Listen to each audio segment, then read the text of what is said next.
For Sunday, May 14th, you've found the Georgia Gang. Topping our agenda today, yes, it is open. I-85 in DeKalb County. A sheriff is about to fall. And Karen Handel moves on the attack in the 6th Congressional District race. Some of the stories up for grabs on the Georgia Gang. From the Fox 5 studios, the Georgia Gang starts now. And we're glad you could be with us on this Sunday, and it's Mother's Day. So congratulations, happy Mother's Day to everyone. A great day for the Dunwoody Art Festival. You can take generations of women to that event this afternoon. We hope you do. Alexis, happy Mother's Day to you. Thank you, thank you. And to you guys, it's just another day, I know. But look, we can be in a light mood here. What we do for a living, you know, they've often said that news people watch events and then come down from the mountain and shoot the wounded. We don't have to do that, because it is really a glorious weekend in the sense that Atlanta's long traffic nightmare ends tomorrow, and way early. So we get a chance, rather than being critical and carping and attacking and second guessing, to actually praise an intersection of the government and the private sector, the way things ought to be. And we get to praise the governor, we get to praise the new DOT commissioner. And Phil, I'll let you start. Well, yes, you mentioned the DOT Commissioner, Russell McMurray. He deserves a lot of praise. There was an incentive bonus, and C.W. Matthews, the construction firm, stepped up to it. So I agree. I think we might start on a note of agreement here this morning. We may. Well, one, I guess, observation would be that they need to make sure that they don't have any of that kindling stored in any of the places under the freeway. So that I think all over the country. Agree with that, absolutely. I think all over the country, officials are looking under their expressways.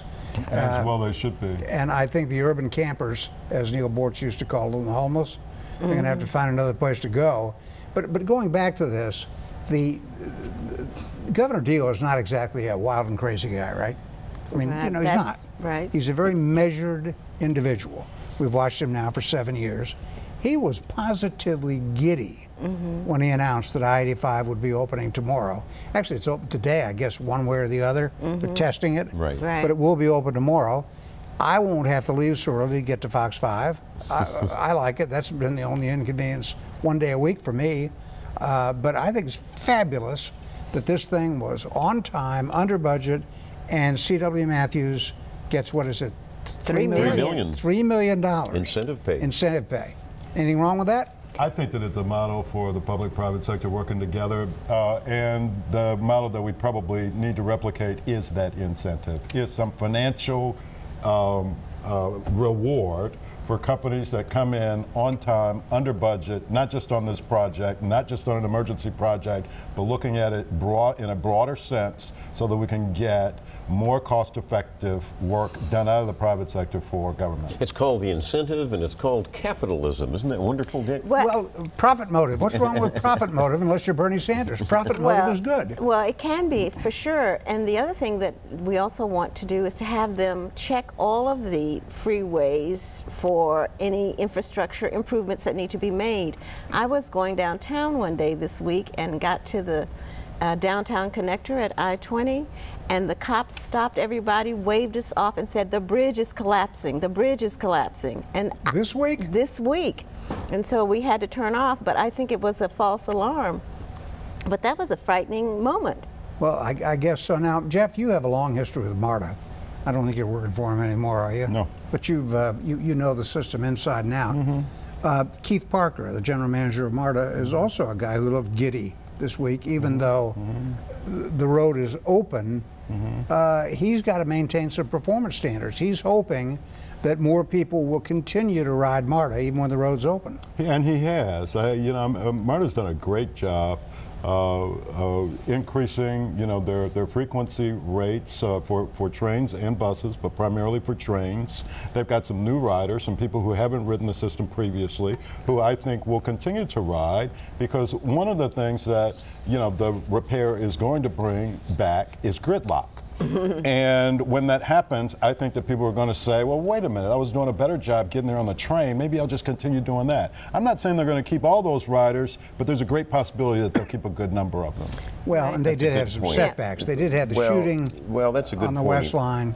Well, I was going to talk about the fire that they had. And, that too. And I'm a big fan of the GM, Keith Parker. I think we all have been complimentary. However, it was sad that we had that bump in the road because there was no indication to the riders that there was smoke in the car and that people were panicking. But to his credit, he took ownership, he apologized, he said we're going to relook at this and we're going to fix this and tried to reassure people. Right. They also added additional parking for people who need to commute that way, and I know a lot of people who switched to MARTA. I don't know that they will continue to do so, but I think many of them will, based on the conversations I've had with folks who live in my part of town. Now, that's getting us enough praise. We haven't criticized anyone. So, Phil, the next big infrastructure story in Georgia is not being told all that much, but you have a special viewpoint because you worked so long in Augusta. And that Plant Vogel deal with Toshiba going bankrupt, there are some developments expected soon. That's right. Let's talk about this. And I have followed the Vogel project ever since I was writing editorials for the Augusta Chronicle. Let's talk about Toshiba first. That, of course, is the giant parent company, 25% owned by the Japanese government. I'm speculating that the Japanese government is not going to let Toshiba go under. It also has to fund and finance the cleanup in Japan where they had their nuclear accident.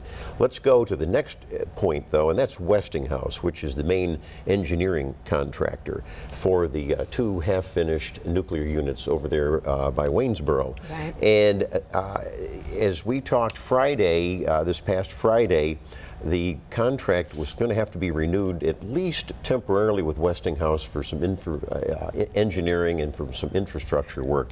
The good news with Toshiba is that Toshiba, and I heard the earnings call that the CEO Tom Fanning of Southern Company did. Toshiba, if they did back out, would have to pay $3.7 billion to the owners, Georgia Power, Southern Company, and the other owners. They don't want to do that. So I think that things are going bankrupt.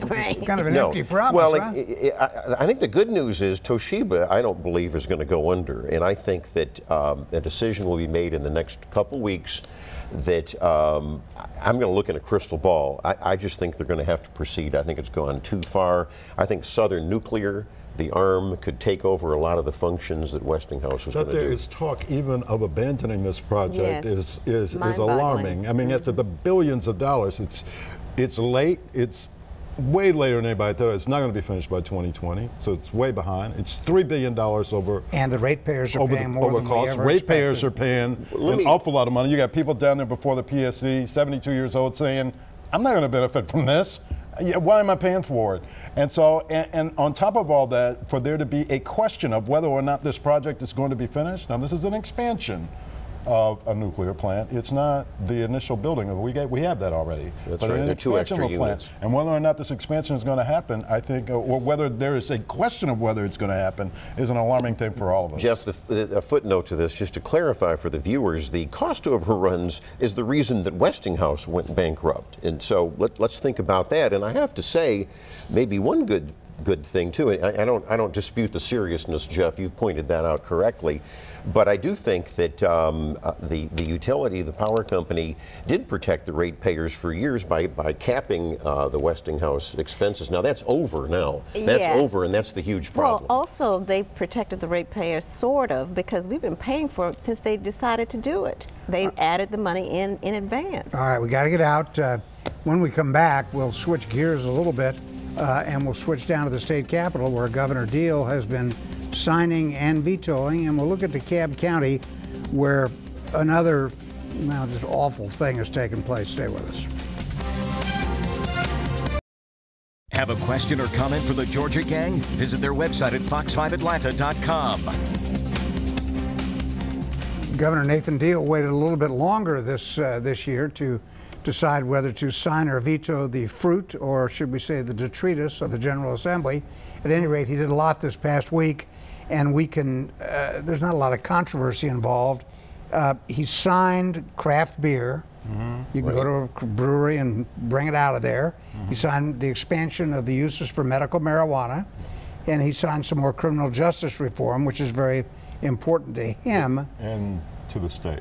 And he also signed a rural development fund that is somewhat controversial, but Well, they changed it. He was opposed to it last year, and basically it's tax credits to boost development and badly needed development, I might say, in South Georgia, rural Georgia. rural Georgia. Then he vetoed a 9/11 fee capture. It seems like that's with us every year. He wants to wait and get it done properly. He vetoed a bill that would allow parents to opt their children out of standardized tests. And he vetoed a foster care measure that was the one that I think that veto probably angered the most people. Absolutely, especially conservatives who expected to go for it. There seems to be some controversy there around accountability. same-sex couples and their ability to adopt. And I don't think that the governor was willing to wade into that controversy this year. Maybe it's one of those things that can get straightened out. You remember the House and the Senate differed on that at the last minute. Right. Well, this was just a partial fix, really. This was just the a big partial bill fix. didn't get through. No, And right. he wants to see a more comprehensive. I think that's right. Yeah. All right, now in DeKalb County, where the news never stops, and this one is painful because the DeKalb sheriff, Jeff Mann, law degree from the University of Michigan, term in the Air Force as an intelligence officer, chief deputy without scandal, elected to be the sheriff, and then arrested last weekend in Piedmont Park for what I'm just going to say is the unspeakable. And well, exposing himself and then running from a police officer, which is very serious too. So you've got two misdemeanors, and I'm sorry. Keyword misdemeanors. But well, that's not going to stop. I agree. Him from being stripped of his sheriff's Well, title, the and he Sheriff's should be. Association has said we want him out. He's a Right. disgrace to the Well, badge. They've established a committee, right? Yeah. They have to look two into it. sheriffs, I think one in Peach County and one in Newton County, as well as the Attorney General. yeah. And this is the process that you go under when the Sheriff's Association makes its charge. There's also a certification process, and they're also looking into this. I'm concerned, as you are, Phil. I think probably the most unspeakable part of it is the fleeing, right? Is that you have a duly elected sheriff of a county fleeing a police officer. I don't get the option or the luxury of fleeing a police officer. None of us do, and we certainly wouldn't expect for the top lawman in the county to do that. And so, in looking at this set of facts, and this is the only set of facts that's been proffered, right? I mean, the sheriff hasn't, or his attorneys haven't put forth anything that I've heard. This is a very difficult situation. They need to get in there and try to change this narrative. There needs to be some show of contrition or some public display of taking responsibility for this on his part. Well, I agree his with attorney that. Noah Fines But I think said it's too late now for that, Jeff. I don't disagree with what you're saying, but I think he'll be gone, and DeKalb County will be rightly so having a new sheriff. Well, also the troubling part is that he needs some help to be doing something like this. Yeah, this is a psychological problem more than it is willful wrongdoing, corruption, anything like that. This is a problem within. Well, I think Jeff the Mann. lawyer made a mistake, though, and I think it was offensive what the lawyer said, and said that this should have no bearing. His personal problems should have no bearing on his work and career. It's not personal. It's yes, public. and to your point, Right. you don't Thank you. run Public from law people. enforcement, right. And now the lawyer, late in the week, was saying that, well, they're misdemeanors, so they're not a violation of state law. They're a violation, he says, of Atlanta city ordinances. That doesn't fly either. This is. You have to take responsibility. In the absence of taking responsibility, probably the honorable thing for the sheriff to do would be to resign. That's Well, right. that would be, of course, what I was pointing to, but it doesn't look like he's going to. Now, late in the week, we also learned that Fulton County has a tax time bomb. I don't know any other way to describe it. The Fulton County tax assessor says that you and you, right, not us, Jeff, once we're not in this, that you could be paying, the median property tax increase in Fulton County will be 13%.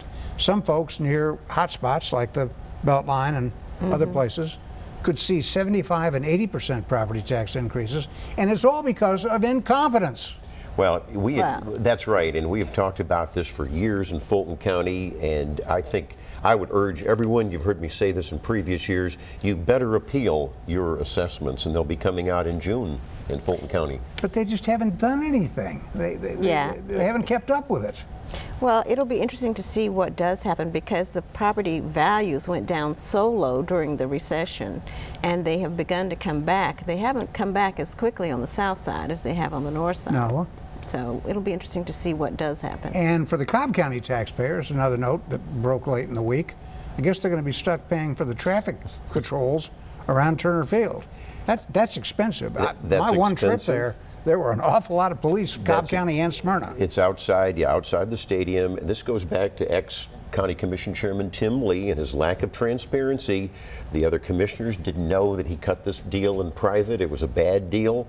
And you're right, the taxpayers are stuck for a lot of money. And it's interesting because there was a different arrangement, as we all know, when we had Turner Field in Atlanta. And so it was a poor deal by Tim Lee. And there's a different arrangement in other cities around the nation. Exactly right. They don't have to, taxpayers aren't on the dime for that. And in the meantime, the Braves stink, but more on that later. When we come back, we'll get to politics, and we'll talk about a new version of a San Francisco Democrat. I love it. See you in a minute. Have a question or comment for the Georgia Gang? Visit their website at fox5atlanta.com. Okay, my weekly disclaimer, even if you don't live in the 6th Congressional District of Georgia, you know there's a congressional race there, a runoff election set for June 20th, and it was my observation a week or so ago, I think I said that I thought Karen Handel was making a mistake not responding directly to attack ads by the young Democrat John Ossoff. And she still hasn't to those specific ads, but she counterattacked nicely this week with Johnny Isaacson, with a straight-to-camera endorsement of her. That'll help. And that San Francisco Democrat thing is funny. Why don't you tell us about that? Right. Well, he's referring to a video that was done by the PAC, the Congressional Leadership Fund. And I always like to see a lot of humor in these campaigns. Those are probably the most effective, as we've talked about over the years. And you'll have to Google the video and John Ossoff in San Francisco.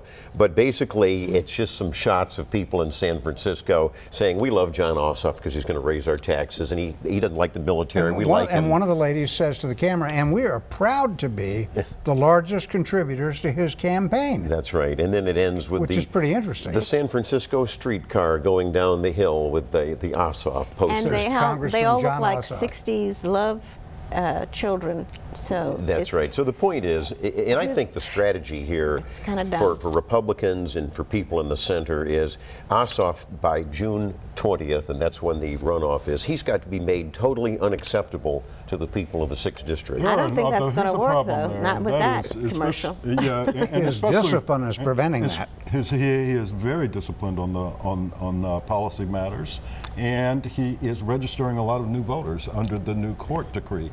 And my understanding is that you're talking about 250 people a day or a week who are being registered out there. Those are folks who are not going to be swayed, Phil, by these numbers. They're registering to vote for John Ossoff. You don't know if they live in the 6th, though. Well, they also, big backlogs. DeKalb County is opening 5 new early voting sites. That's right. And Dick's right, but also I think you're right, too. I've always said, and we all know this in special elections, especially in Georgia, it's turnout. I'm very worried on the Republican side that it's vacation time, and if they don't get their absentee ballots in, and that time's basically run out. And yes, Alexis, you're right. Some early voting is occurring in North DeKalb, which is a left-wing stronghold. Democrat. And so basically, Gosh, I think it's going to be very tight. I hate to hear you say that. Well, I'm sorry. You're now North DeKalb was the mothership of Republican politics. That was then, and this is now. My precinct was hugely for John Ossoff. The key, and Karen Handel knows this, is East Cobb County, which is a Republican stronghold still. But the battleground will be North Fulton. It'll be winter. I think it's very tight. I'm not predicting a Karen Handel win right now. I don't know. Because of your point, turnout. And You can't. also, It's don't too know where close. they are. It's It's way just too too close. close. Their polls It show is it. close. Each side's polls and show it. also, if the president continues to perform the way he has in this last week, it's no telling what people will do Now, because you know, he's been awful. Well, you say it's awful. You're always going to say he's awful. So I I just am. That dismiss is what you're correct. saying. I'm sorry, but I think the Trump the Trump factor is going to be, I think, good. I think people are going to rally to the president. He's doing a lot of good things that you don't hear on the mainstream media. I'm not that worried about that. I'm worried about turnout. The Ossoff campaign, we've talked about it, is very good at turnout. Oh, Yes. they're excellent. we They saw opened a that in new field April. office in Sandy Springs Thursday. Right. They've got them everywhere. They're very Right. good. And he is very disciplined. Now, if Yes. you believe a Democratic congressman who raised all his money in California and New York and other places is going to cut spending, But you know, listen, I've got a bridge I want that's to sell also you. not true. It's just that he raised Yeah. so much money. Exactly. He raised, what was it, 5% of the $8 million was raised here. I So agree. that's a lot of money. That's more than any I other agree with you. Republican And candidates. if you think that a Republican freshman from the 6th district is going to cut spending, I got a bridge I want to sell you. It's not going to happen. But the Republican has a better chance than the Democrat. Well, that's right. But you don't. I would urge all Republicans and centrists. You don't want to give the left a psychological victory because the national media will claim that this is the end of Trump and Republicans and all the usual Well, it BS. needs to be the end of we were Trump too nice in anyway. the first segment. We're running out of time here. I want to get to two topics. Emory University styles itself as the Harvard of the South. Good luck to that. Is going to meet 100% of the financial needs of any illegal aliens who qualify under the Dreamer thing. In other words, they were brought The here as DACA. children. And some are not children, by the way. Well, no, 100% of They their used to financial be. need. That's They're going to give that to a kid from South Georgia who's not an illegal? I don't think so. And your old pal, Jessica Collateral, who was the subject Right. of so much publicity, now the feds have, I think, made a bad mistake. They want to deport her because she lied to the police. Well, I disagree with you. He's referring to the Kennesaw State University student back in 2010 who gave a false address. You know, if my son was in college and gave a false address, he'd be in serious trouble and have to pay for lawyers. Of course, the soft-headed president at the time of the university helped her, paid for a lawyer and all of this kind of stuff. These are stealing. It's not a felony. But you know what, DACA, Dick, I No. think you would agree with this. on. You cannot just, in what Obama did, he made a whole class of people just immune from the law temporarily. Yeah. That's wrong and unconstitutional. About 11 I would- million. Yeah, Yeah. yeah, exactly right. Well, he was deporting criminals and not college students, and I think that That's was where probably the right priority. You to just have. summed up what I'm No, trying I will say this. Gotta I get will out. say this. At the very end, Congress will have to address the kids who came in here, and I think that'll be a big negotiating point in the next year or two. All right, Yeah. we got to get out. When we come back, we will have winners and losers. Stay with us. Time now for the week's winners and losers. And I'm going to Phil, but I want to be real quickly here. The Braves are just awful. Their record as going into Friday was 11-20. I just remind you that a year ago, the Braves fired a very good manager, Freddie Gonzalez, because his record was 9-28. So, Brian Snitker, hang on to your hat, pal, because 9-28 ain't far from 11-20. Phil, go ahead. I agree with you, but it's still fun going to the SunTrust Stadium Yes, with the it is. Battery.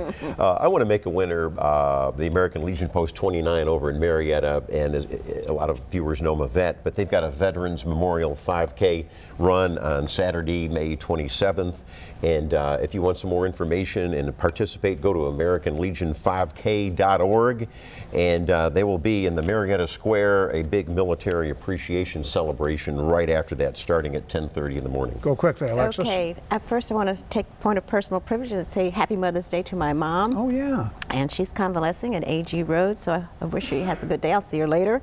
And then Happy Mother's Day and happy 100th birthday to Clara Jackson Johnson. She's been a longtime Atlanta educator, and she's being celebrated this week. And also, CDC is going to be my loser because they have defunded Aid Atlanta after a 6-year string of funding for HIV testing and AIDS. So they need to reconsider that. But they've been sued in federal court because of that. I didn't know that. Jeffrey? Loser is the Atlanta Police Union. They made an endorsement in the mayor's race, Mayor Norwood, without interviewing any of the other candidates. There are a lot of good candidates out there. You remember in the old days at the AJC, when we would make political endorsements, we would actually interview all the candidates. All the candidates. All right. the candidates. No I matter don't know how why they wouldn't do painful that. it was. I can't imagine why they wouldn't. So they're the loser winners. Moms, my mom, Vonda, Yes. Marilyn, Tanya, Joanne, Alexis, all the moms. All the moms. Okay. That was more impressive than you realized. Right. That was very impressive. All right, my winner of the Dunwoody Art Festival, come on out and see it this afternoon in Dunwoody Village. And my loser of the week, and so well deserved, Jim Comey, the two-faced leader, former leader of the FBI. See you next week on the Georgia Gang. The opinions expressed in this broadcast are those of the panelists appearing in this program.